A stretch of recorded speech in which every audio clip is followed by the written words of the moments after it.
Subscribe करिए हमारे channel target UP TET C TET को और बेल आइकन को दबाइए। हेलो फ्रेंड्स, मैं रेनू स्वागत करती हूँ आप सभी भावी अध्यापक एवं अध्यापिकाओं का आपके अपनी channel target UP TET C TET में।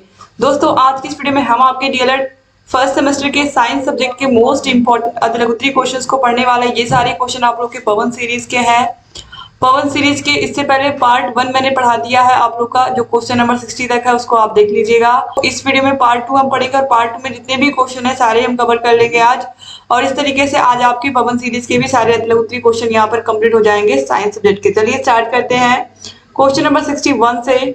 मानव शरीर का सामान्य तापमान कितना है? तो मानव शरीर का सामान्य ताप 37 डिग्री सेल्सियस है। क्वेश्चन नंबर 62 है, गति किसे कहते हैं? तो समय के अनुसार किसी वस्तु तथा उसके भाग की स्थिति में आए परिवर्तन को हम क्या कहते हैं? गति कहते हैं।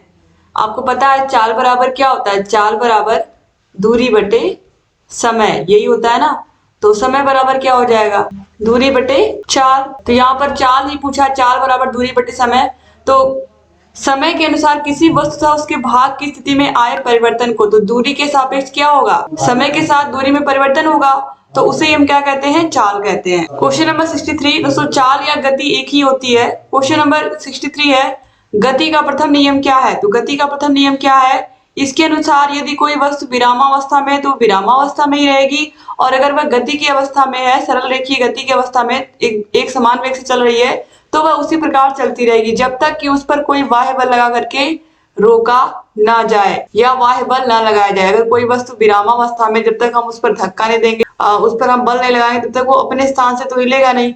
इसी प्रकार अगर कोई गाड़ी चल रही है जब तक हम ब्रेक नहीं लगाएंगे वो रुकेगी कैसे? उसको रोकेंगे नहीं तो रुकेगी कैसे?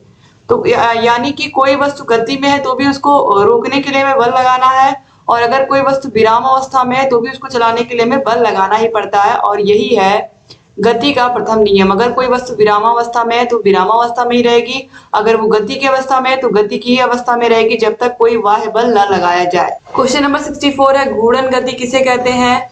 जब वस्तु अपने अक्ष के चारों ओर घूमती है, जैसे कि लट्टू है, लट्टू जब घूमता है तो इस तरीके से यहाँ पर कील की तरह लगा होता है, उस पर लट्टू आप लोगों ने देखा होगा। तो लट्टू जब घूमता है तो यहाँ पर एक कील की तरह होता है ना, वो उसी के अकॉर्डिंग घूमता है, उसी के चारों ओर। तो यह अपने अक्ष के ही चारों ओर घूमता है, यानी कि जब वस्तु अपने अक्ष के चारों ओर घूमती है तो उस गति को हम घूर्णन गति कहते हैं। क्वेश्चन नंबर 65 है, वृत्तीय गति किसे कहते हैं? जब कोई वस्तु अपने वृत्ताकार मार्ग पर गति करती है तो उसे वृत्तीय गति कहते हैं, जैसे कि पृथ्वी सूर्य के चारों ओर चक्कर लगाती है।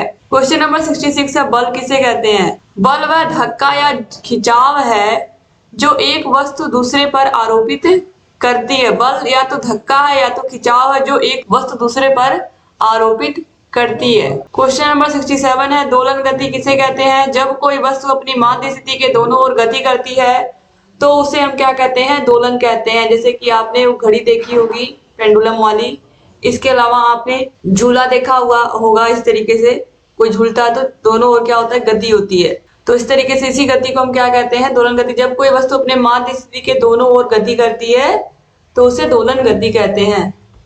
क्वेश्चन नंबर 68 पर आते हैं, दैनिक जीवन में झुके हुए तल को एक सरल मशीन की तरह आप कहां कहां पर उपयोग कर सकते हैं? तो झुके हुए तल को हम कैसे उपयोग कर सकते हैं? मान लीजिए कोई ट्रक खड़ा है, तो ट्रक में अगर ऊपर सामान ले जाना तो हम क्या करेंगे? एक इस तरीके से कोई झुका हुआ तल इस तरीके से बनाएंगे, या लकड़ी की सहायता से या कोई लोहे का इस तरीके से नत तल बनाएंगे। उस पर चढ़ करके सामान लादने में क्या होगा? इस ट्रक पर आसानी होगी। तो इस तरीके से यहाँ पर देखिए लोहे के भारी सामान को मजबूत पटरा लगा करके, इस पर हम क्या कहते हैं? इसको हम पटरा कहते हैं। पटरा लगा करके हम क्या करेंगे? आसानी से ऊपर चढ़ा लेंगे। तो झुके हुए तल या मशीन की तरह, झुके हुए तल का हम मशीन की तरह उपयोग करते हैं। इसके अलावा मकानों में सीढ़ी हम लगाते हैं, सीढ़ी लगा करके आगे बढ़ते हैं। तो सीढ़ी भी क्या एक तरीके से झुका हुआ तल ही तो होता है सीढ़ी, छत पर भी उससे हम जाते हैं। फिर पहाड़ियों पर घुमावदार सड़कों के रूप में, तो इस तरीके से झुके हुए तल का हम किस तरीके से उपयोग करते हैं यहाँ पर आपने देख लिया।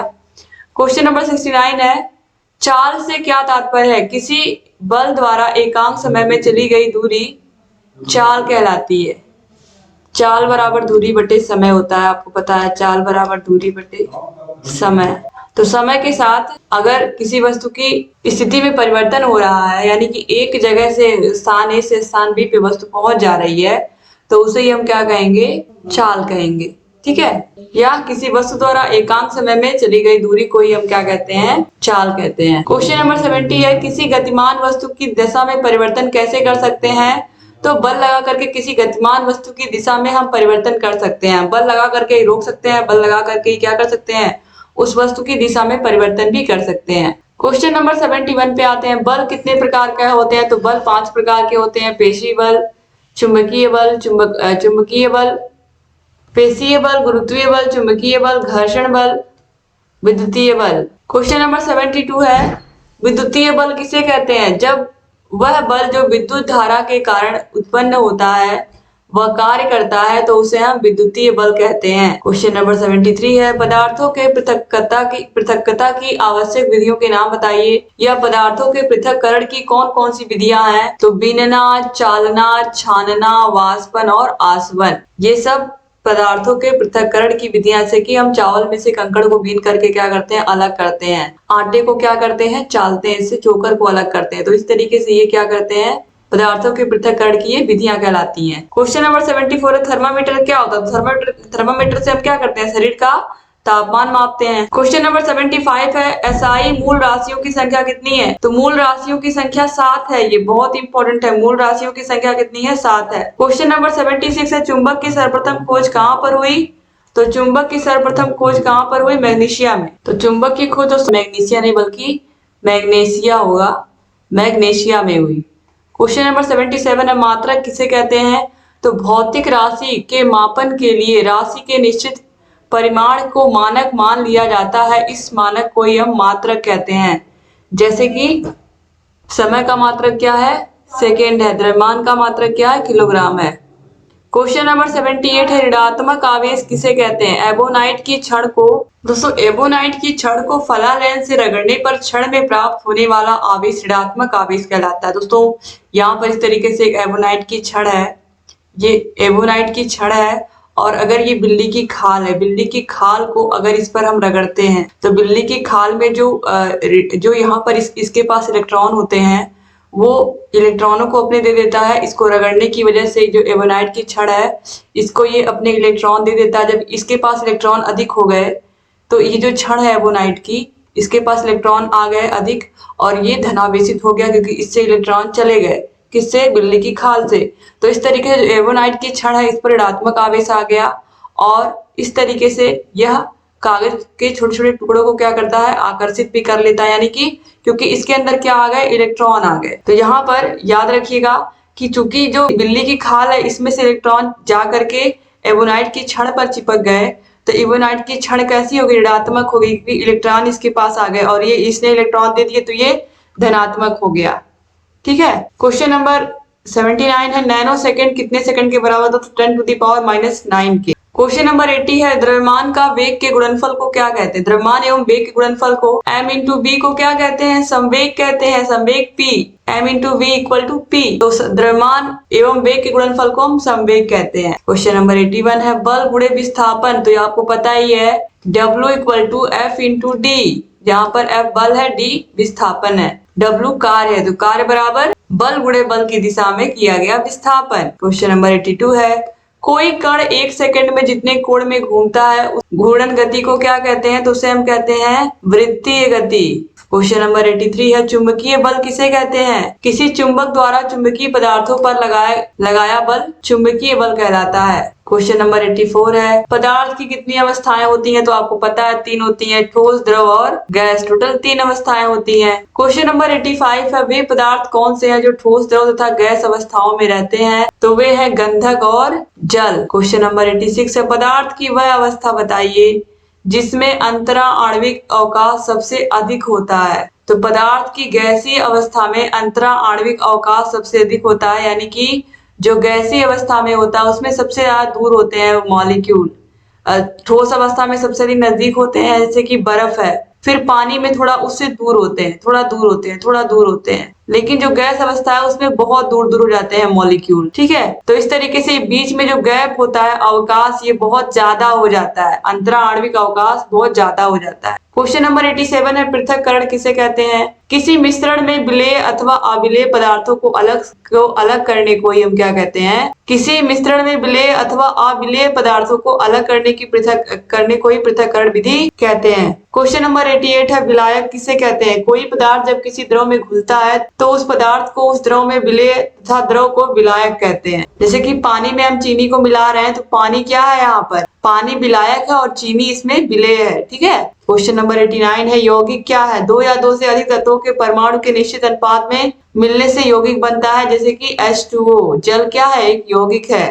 क्वेश्चन नंबर 90 है, पृथक्करण की कोई दो विधियां बताइए। तो भाप आसवन तथा प्रभाजी आसवन। क्वेश्चन नंबर 91 है, मिश्रण किसे कहते हैं? ऐसे पदार्थ जिनमें दो या दो से अधिक यौगिक अथवा तत्व दोनों अनिश्चित अनुपात में सम्मिलित रहते हैं तो उसे हम मिश्रण कहते हैं। क्वेश्चन नंबर 92 है, चीनी के शरबत में लकड़ी के कोयले के कुछ छोटे टुकड़े मिल गए हैं, आप इन्हें कैसे पृथक करेंगे? कैसे करेंगे? छान कर पृथक करेंगे। क्वेश्चन नंबर 93 है, द्रव्यमान किसे कहते हैं? किसी वस्तु में पदार्थ का जितना परिमाण मात्रा होता है वह उस वस्तु का द्रव्यमान कहलाता है। क्वेश्चन नंबर 94 है, मीटरी पद्धति किसे कहते हैं? तो वर्ष 1790 में फ्रांसीसियों ने मापन की एक मापन प्रणाली की रचना की जिसे हम मीटरी पद्धति कहते हैं। क्वेश्चन नंबर 95 है, कुछ प्रमुख भौतिक राशियों के नाम बताइए। तो लंबाई, द्रव्यमान, क्षेत्रफल, समय, ताप। क्वेश्चन नंबर 96 है, समय का मात्रक क्या है? समय का मात्रक सेकंड है। क्वेश्चन नंबर 97 है, आयतन का मानक मात्रक क्या है? तो घन मीटर यानी कि मीटर के पावर 3। क्वेश्चन नंबर 98 है, समय की अवधि का मापन किस प्रकार किया जाता है? तो समय की अवधि का मापन हम सेकंड में भी करते हैं, मिनट में करते हैं, घंटे में करते हैं, दिन में करते हैं, माह में करते हैं, वर्ष में करते हैं। क्वेश्चन नंबर 99 है, क्षेत्रफल का मात्रक।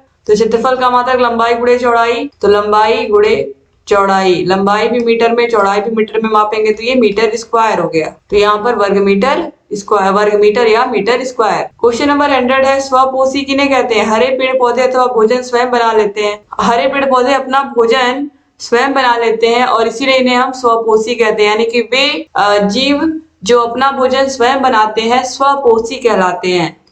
क्वेश्चन नंबर 101 है, श्वसन का क्या अर्थ है? जीवधारी सांस के द्वारा वायु से ऑक्सीजन गैस लेते हैं और कार्बन डाइऑक्साइड गैस को छोड़ते हैं। इस प्रक्रिया को हम श्वसन कहते हैं, यानी कि हम क्या करते हैं? ऑक्सीजन ग्रहण करते हैं और कार्बन डाइऑक्साइड छोड़ते हैं। क्वेश्चन नंबर 102 है, प्रमुख श्वसन अंगों के नाम बताइए। तो फेफड़े, गलफड़े आदि।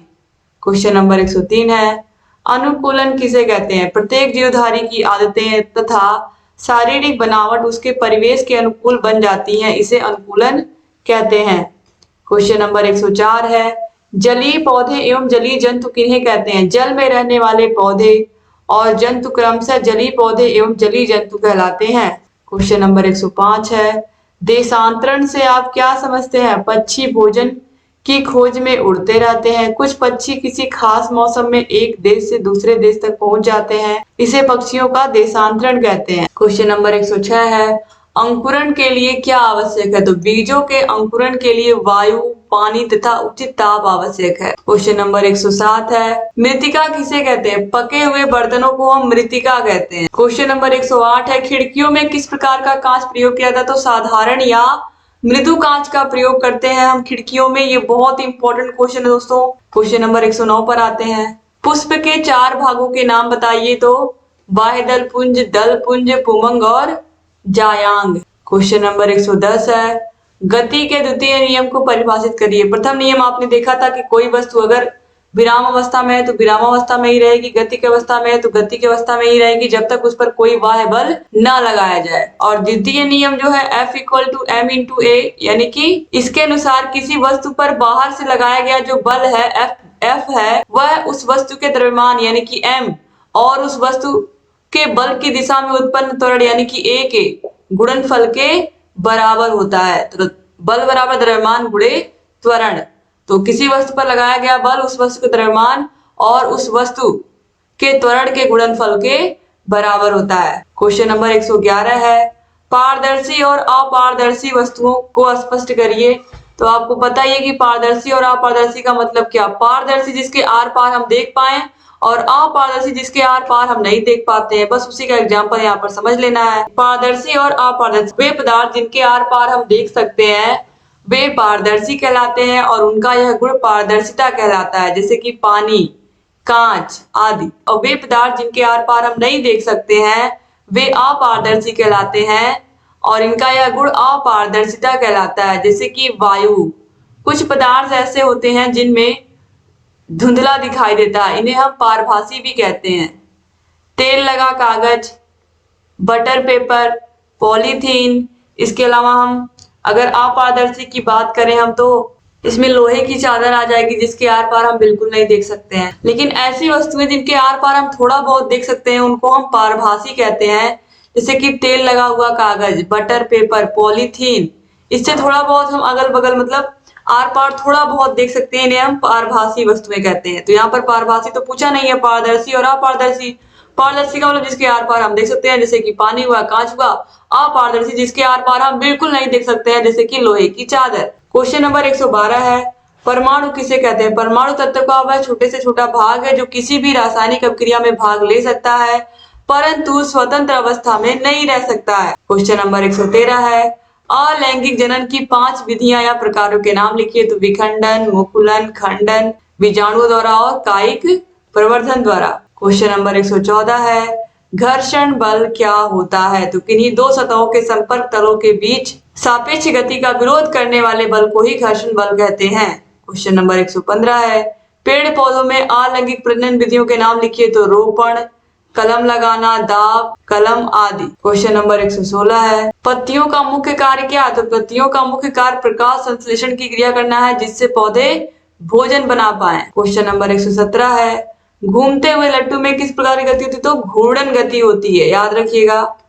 क्वेश्चन नंबर 118 है, हमारे शरीर में कितनी ज्ञानेंद्रियां पाई जाती हैं? तो आंख, कान, नाक, जीभ, त्वचा। ये तो आपको याद ही होगा, 5 ज्ञानेंद्रियां होती है हमारे पास। क्वेश्चन नंबर 119 है, जलीय पौधे के तने एवं पत्ती की एक एक विशेषता बताइए। तो जलीय पौधों के तनों के अंदर असंख्य खाली स्थान होते हैं, इन्हें वायुकोष्ठ कहते हैं, जिनमें वायु भरी रहती है, जैसे कि जलकुंभी। तालाब में कमल अथवा कुमुदनी के पौधे के विभिन्न भागों को देखने पर मालूम होता है कि इनकी पत्तियां चपटी हैं और इनकी सतह मोम जैसी चिकनी होती है। इससे पत्तियां गीली नहीं होती हैं। चपटी होने के कारण यह पानी की सतह पर तैरती हैं। इससे सूर्य के प्रकाश से भोजन का निर्माण संभव हो पाता है। क्वेश्चन नंबर 120 है, कीट भक्षी पौधे की विशेषता व नाम लिखिए। तो कीट भक्षी पौधे दलदली भूमि में उगते हैं, इस कारण इन्हें नाइट्रोजन प्राप्त नहीं होता है। ये प्रोटीन का निर्माण नहीं कर पाते, इसलिए प्रोटीन की आवश्यकता को पूरा करने के लिए कीटों का पाचन करते हैं, जैसे कि घटपर्णी और ड्रोसेरा। क्वेश्चन नंबर 121 है, वृत्तीय गति व घूर्णन गति के एक एग्जाम्पल दीजिए। तो लट्टू का फिरना, लट्टू का घूमना क्या है? घूर्णन गति है। और सूर्य के चारों ओर पृथ्वी का चक्कर लगाना वृत्तीय गति है। क्वेश्चन नंबर 122 है, सरसों के पुष्प के विभिन्न अंगों के नाम लिखिए। तो पुष्प, फल, तना, पत्ती, प्राथमिक जड़ तथा द्वितीयक जड़। क्वेश्चन नंबर 123 है, डॉक्टरी थर्मामीटर में हम मानव शरीर के कितने डिग्री सेंटीग्रेड में किस सीमा तक के अंतर्गत ताप माप सकते हैं? तो दोस्तों यहाँ पर आप देखिए 35 डिग्री सेंटीग्रेड से लेकर के 42 डिग्री सेंटीग्रेड तक हम ताप माप सकते हैं डॉक्टरी थर्मामीटर में। क्वेश्चन नंबर 124 और ये लास्ट क्वेश्चन है। इस तरीके से आपके जितने भी क्वेश्चन थे सब यहाँ पर खत्म हो जा रहे हैं पवन सीरीज के। आपको फर्स्ट सेमेस्टर के सारे वीडियोस की लिंक डिस्क्रिप्शन बॉक्स और कमेंट बॉक्स में मिल जाएगी।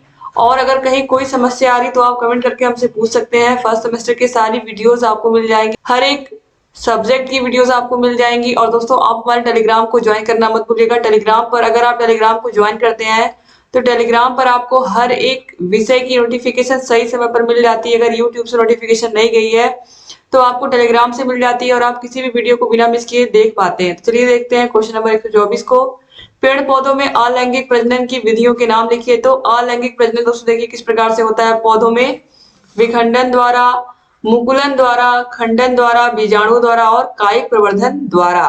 तो इस तरीके से जितने भी क्वेश्चन थे खत्म हो गए दोस्तों। और अगर चैनल को सब्सक्राइब नहीं किया तो प्लीज सब्सक्राइब भी कर दीजिए।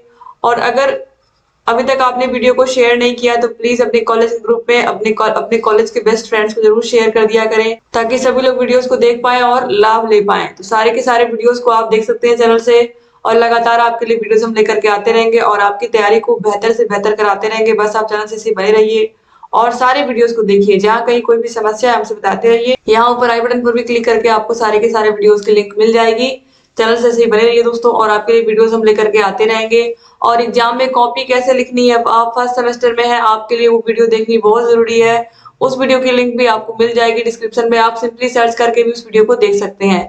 चैनल से बने रहिए, सारे वीडियोस को भी देखते रहिए, जहाँ कहीं कोई भी समस्या है हमसे बताते रहिए। जय हिंद दोस्तों।